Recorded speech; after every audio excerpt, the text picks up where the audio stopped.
Hi, Professor Rujo Moreno here with some notes on Learning Objective 3 in Chapter 8. How much life insurance is right for you or for someone? Well, in general, there's a couple of ways in which these estimates are calculated.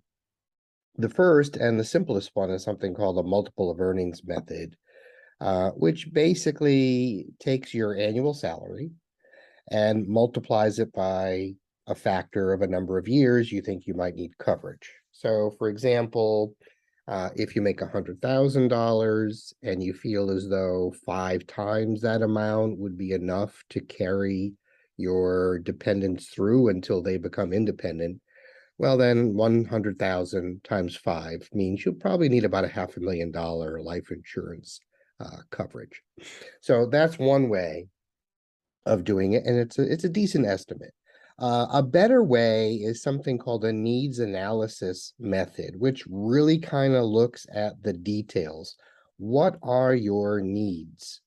So your book sort of explains a little bit of all of that in terms of what if if you died, what income would be needed to maintain an adequate lifestyle for your dependents? Would there be any extra expenses that would need to be covered? Were there any special needs of any dependents that also need financing?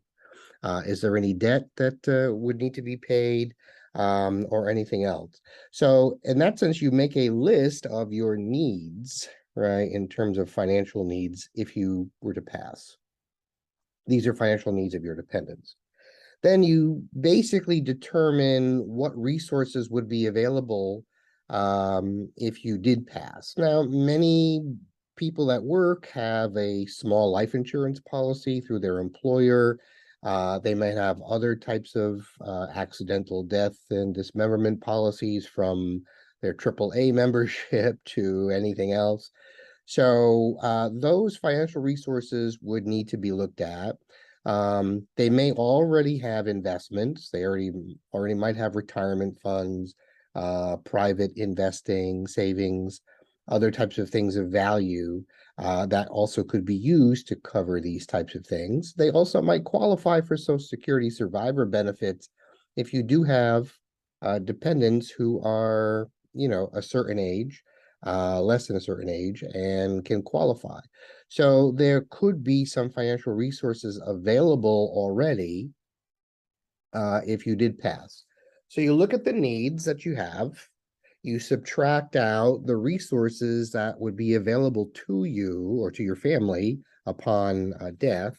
And the difference basically is how much life insurance you would need. In other words, it's a gap between what you need, what you think you need, what you would have, and this would be the gap that you're covering. Your book has a worksheet that sort of gives you an example of the Roberts family's need, and it goes through this analysis in more detail. You should just review so you can kind of follow how it's done. And then there may be some other types of things that this could help you understand, right? So needed, financial resources that are needed after death, at death, other types of things. So not necessarily pleasant things to talk about, but really important things to talk about. Now, how does one get a life insurance policy? You apply to an insurance company for life insurance. Now, because they are probably going to be paying out significantly more money than they may be collecting from you, they go through a process of underwriting that's extremely detailed, and most people would say would be an incredible invasion of privacy. If you're upset about Facebook, this is nothing.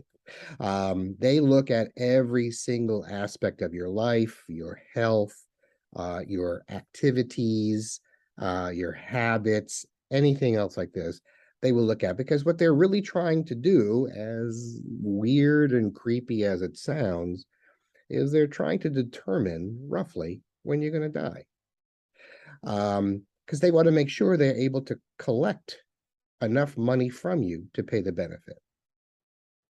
So these are the kind of The underbelly, dark world of insurance underwriting.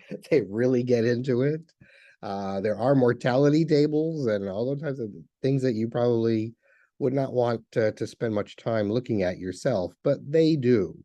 Because again, this is a business and they need to collect enough money from people they're selling policies to in order to pay their claims and make a profit. So please understand this process is quite intense and detailed.